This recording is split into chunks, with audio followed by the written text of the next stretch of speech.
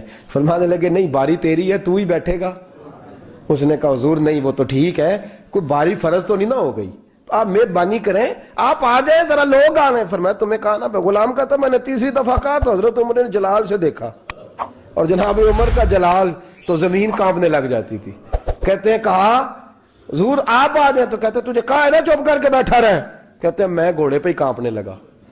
غلام اب حضرت سعد بن نبی وقاص کہتے ہیں سورج غروب ہو رہا تھا، شعائیں پانی میں پڑ رہی تھیں، حضرت عمر پانی سے، میں نے غور سے دیکھا تو دوڑا گیا، جا کے نا بچے نہیں مشورہ دیتے ابا جی کو، ابا جی انج نہیں کریدا، دور بدل گیا جے، کہتے میں دوڑا گیا اور جا کر کے حضرت سیدنا عمر فاروق کو کہا حضور مہربانی کریں، ٹھیک ہے آپ کی درویشی سے کون آگاہ نہیں، وزیر کھڑے ہیں، سفیر کھڑے ہیں، بڑے بڑے عمراء، بڑے بڑے ملکوں کے حکمران ہیں، آپ مہربانی کریں یہ تم ذرا نیچا کریں، اور جوتا پہن لے، اگر خراب ہو گیا تو اللہ نیا بھی دے دے گا، اور مہربانی کریں ذرا غلام کو کہیں نیچے آ جائے۔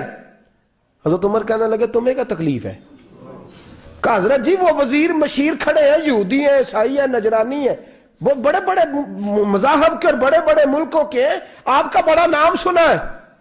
حضرت سیدنا سعد بن نبی وقاص فرماتے ہیں میرے ساتھ اتنا ترش رویہ حضرت عمر کا پہلے کبھی نہیں ہوا، کہتے ہیں ماتھے پہ شکن آیا اور کہنے لگے تجھے تیری مار ہوئے، ان 4 لوگوں کے لیے میں اپنے نبی کا طریقہ چھوڑ دوں، ان 4 دنیا داروں کے لیے نبی پاک کا طریقہ چھوڑ دوں۔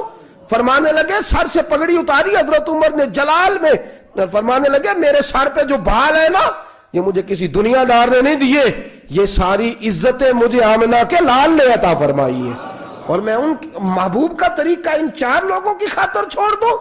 فرمایا قرآن کہتا ہے ان اللہ یأمر بالعدل والاحسان، جب میں نے خود عدل کا تقاضا یہ رکھا ہے کہ کبھی وہ بیٹھے گا کبھی میں بیٹھوں گا، باری اس کیا تو میں کیسے بیٹھ جاؤں؟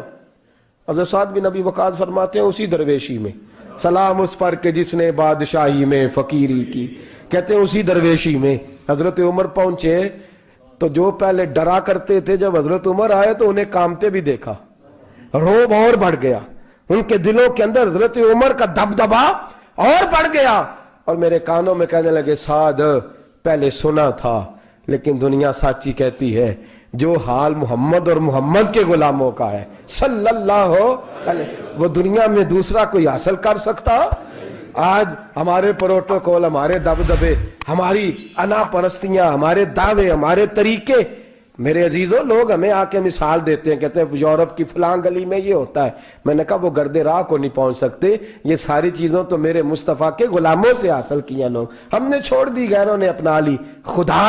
خدا را اپنی زندگی میں تبدیلی لائیں، درویشی، سادگی، بے تکلفی، یہ زندگی حسین ہوتی ہے، یہ زندگی سکون والی ہوتی ہے، یہ زندگی اچھی ہوتی ہے، یہ فرحت اور تازگی والی ہوتی ہے۔ اپنے آپ کو ان تکلیفوں اور آلائشوں میں مبتلا نہ کریں، اگر اللہ مال دے، عزت دے، دولت دے، اللہ تعالیٰ نفاست عطا کرے تو پھر اپنے آپ کو سادہ کریں، آزاد کریں، کھلی ہوئی کتاب بنا کے اپنے آپ کو رکھیں۔ مجھے ایک بچہ کہنے لگا حضرت جی جب بھی آتے ہیں آپ کہیں بیٹھے مل جاتے ہیں، ہم کسی کو لا کے کہتے ہیں جناب حضرت جی بڑے مصروف ہیں اور آپ یہاں آگ تاپ رہے ہیں جلا کے، مہربانی فرمائیں۔ میں نے کہا یار 2-4 دن تو بن سور کے بیٹھنا بندے کے لیے آسان ہوتا ہے، سارا دن ملمہ سازی کر کے رکھنا اتنا آسان کام، تو ویسے بھی بندہ جو ہو وہ نظر آئے تو اس کے لیے زیادہ بہتر ہوتا ہے، جو ہو وہ دکھائی دے، وہ زندگی آسان ہو جاتی ہے، بہتر ہو جاتی ہے۔ اور ویسے بھی جو کھلی ہوئی کتاب ہوتی ہے اس میں لوگ مشکوک نہیں ہوتے، جو بندی ہوئی ہوتی ہے نا اس میں لوگوں کو خبر نہیں ہوتی